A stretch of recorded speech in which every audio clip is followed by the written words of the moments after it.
All right, this is just an optional teacher-read version of this article. So if you want to read it on your own, feel free, but if you'd like to listen and follow along, that's fine too.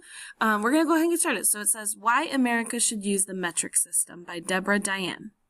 Most modern technology is designed using the metric system. If we want competitive young adults, they need to be able to use metrics as easily as students in other countries.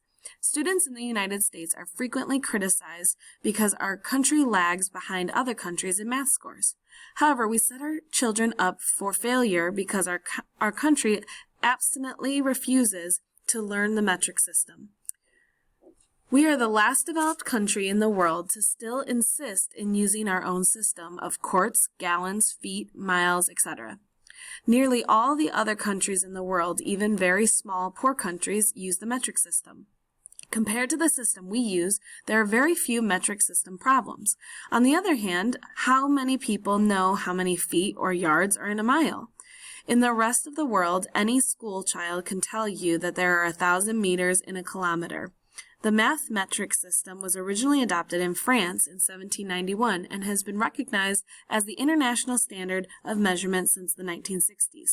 What are some additional reasons that we should convert to metrics? The metric system is easier. The metric system is based on the number 10. Everything is either divided or multiplied by 10, 100, 1,000, etc. If we adopted the metric system measurements, we would no longer have to deal with remembering confusing numbers such as 12 inches in a foot, 36 inches in a yard, 3 feet in a yard, 4 quarts in a gallon, etc. Instead, our numbers would be similar to the way we count money, 100 pennies in a dollar, 10 dimes in a dollar, etc. For example, there are 100 centimeters in a meter and 1,000 meters in a kilometer. Easy, right? Our students will do better in math. Once our children no longer have to be taught the confusing numbers that are in feet, yards, etc., they could start right away in preschool learning the metric system. This one step alone could propel our children forward in their arithmetic and math skills. I work with high school students who have not mastered remembering such details as the number of quarts and pints in a gallon. We don't introduce them to the metric system until middle school, and so they don't master that system either. Every year, I watch students graduate from high school who have not mastered either the metric system or the American system that they have grown up with.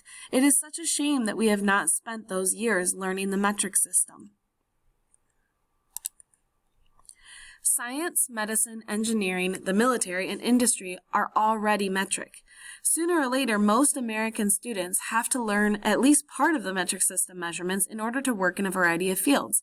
If you go into the military, learn to repair foreign cars, become a doctor or a nurse, you will have to learn the metric system. The sooner our children learn it, the easier it will be. Fewer critical mistakes will be made. Because we have a different system of measurement from other countries, there have been several serious mistakes made in recent years. In 1983, a Boeing 767 jet ran out of fuel during a flight because workers made an error in calculating the amount of fuel needed on an Air Canada flight.